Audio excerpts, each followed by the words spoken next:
ایک وقت تھا کہ دن شروع کرنے سے پہلے قرآن کھولا جاتا تھا، بس دل کو ایک سکون سا مل جاتا تھا۔ آج دن تو شروع ہو جاتا ہے مگر قرآن کے بغیر، اور دل میں ایک خالی پن سا رہتا ہے۔ آج ہم کہتے ہیں وقت کم ہے، کام ختم نہیں ہوتے، مگر فون ہاتھ میں آئے تو وقت کا پتہ ہی نہیں چلتا۔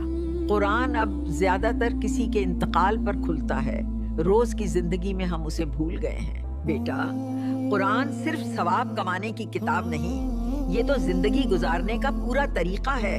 ہم نے قرآن کو سنبھال کر الماری میں رکھا، مگر روزمرہ کی باتوں میں اسے پیچھے چھوڑ دیا۔